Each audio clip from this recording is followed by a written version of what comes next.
So hello YouTube, welcome back to another picoCTF video. We're continuing with forensic changes, and let's start with an easy one, redaction gone wrong. So we have this PDF with the text blacked out.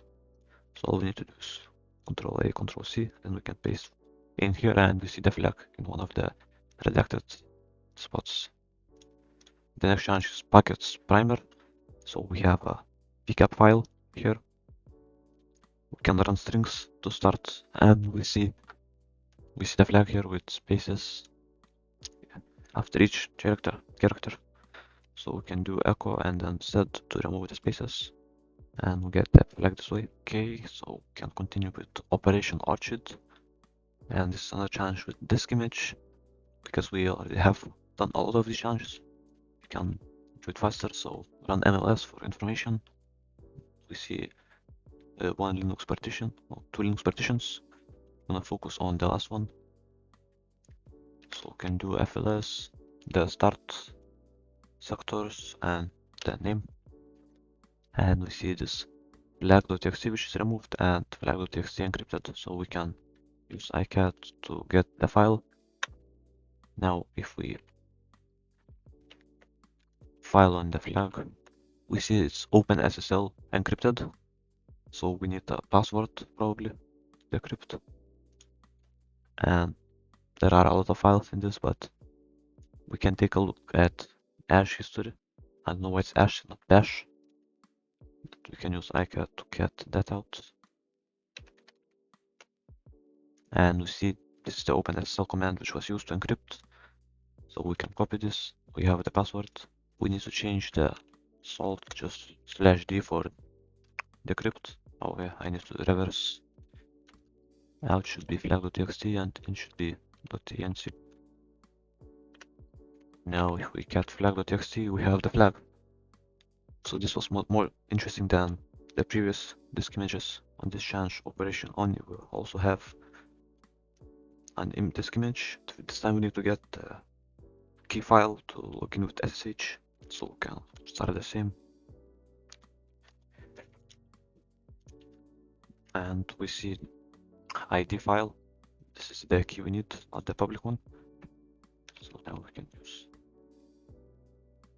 icat to output to the same name. We also need to do chmod 600 because that's what SSH accepts.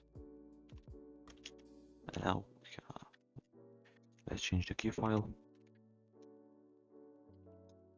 and we get logged in. And this is the flag. The next change is look here. The change is very easy. We just need to grep for flag or pico and we get the flag, this large file. I think it's too easy to be on medium, I don't know why it's here. Okay, and the next challenge is called file types. So in this challenge we have a PDF. So I have this PDF here and it actually doesn't open. Let me show you. It's empty PDF. So if we cat the PDF, we see that this is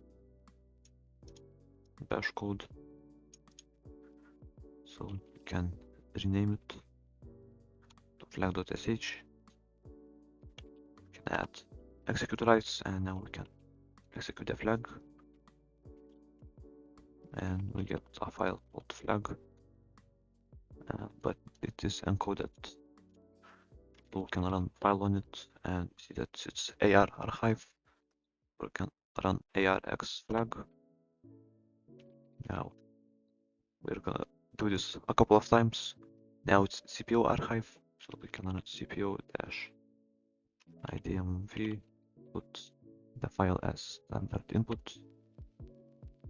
Now we have another flag file, but because it doesn't work like this, we need to create another directory. We can go into it and do the same, but put it in this directory. Now it works. File one more time. This time is bzip. We need to run zip2 and then my file name. Now we have flag.out. It's gzip, so we need to change the name of it to flag.gz. gzip-d. It's now lzip. Very cool. Now it's LZ4. Okay, let's remove dash out dot out. Now we have LSMA. We change the name flag.lsma. Now LZOP. We also need to change the name. Another LZIP just for fun. Now XZ. This is the last one. Okay, let's change the name. Let's remove flag.lzop. And now it's ASCII text, so we can cat it. And we have this what looks like hex. So we can run hex to row this, and we get finally the flag. So yeah, this was security through obscurity for sure. Okay, now we have a challenge called enhance, and we have SVG image, vector image. So I'm just gonna I have it open here in Inkscape, and we can try to zoom in probably. You see this dark spot, and I can see some text here, so I will make this image and then the text bigger. Now we see the flag. So I'm not gonna type it out because I have already done that. So yeah, I guess this is for the challenge. Okay, and for the next challenge we have eavesdrop. I like the challenge a lot. So we have this packet capture pcap file. We can run strings on it, and we see that what looks like a chat between two people. It says, hey, how do you decrypt this file again? And we have this command. I have already saved it in command. And it says, could you transfer the file again? So we need to properly get the file so we can decrypt it. And it's the flag probably. So I have it open in Wireshark here. So this looks like the chat. We can take a look at it. So this is the chat. And here we see O grade and over 9002. So this is the port. Take password with true. So we can look for port 9002. Here we see it was transferred to port 9002. So we can follow this stream, and it looks like the same type of file we had in previous exercise, which is encoded with OpenSSL. So we can save it to file as file.des3 because that's what it was in the command. Okay, now cat command, and if we copy it and run it, we have file.txt. Okay, yeah, I think we need to change this to raw and then save as. We can replace it and run the same command. Now it should, yeah, now we get the flag. And then we have another pcap challenge, but this time we're looking at WPA connections and need to crack the password. So we have the pcap here, and if we take a look at it in Wireshark, we see that we can't really find anything. So we need to use a tool called aircrack-ng, this tool, which is very convenient for us because it takes as input pcap files. Then we just need to provide a word list, and in this description it says we need a rockq.txt. So I'm gonna use that, and it cracks instantly, and the key is Mickey Mouse, and if we just put that in picoCTF with brackets. Okay, and the next challenge is called advanced potion making. So we have a file, but we don't know what kind of file is it. We try to run file on it, it just says data. So I'm gonna check the header bytes, and we see 8950.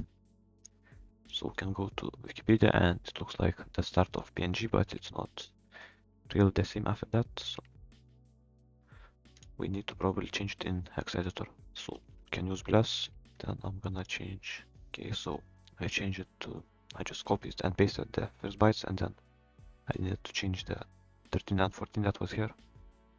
And now it should work.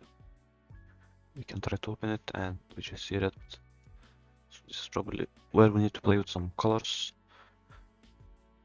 So I'm gonna open up, let's open this tool. Let's choose deep analysis. Now we wait a bit. And now it has run. And here superimposed, we see this probably like we see the flag. Okay, and the last challenge for today is milk slap. So in the challenge we have a link, and if we go to the link, we see this GIF-like image. We can open in the tab, and we need to download it, but I already have it here, so we can try some tools like active tool on it, like pinwalk and stuff like that. If we type tag -s first, so because this file is very big, it exceeds Ruby's memory. So I'm gonna show the fix shortly. You need to export this so to increase your Ruby VM thread size. And when you do this, it should work a bit better. And so I think this was enough for today, and thank you for watching. I will see you in the next one.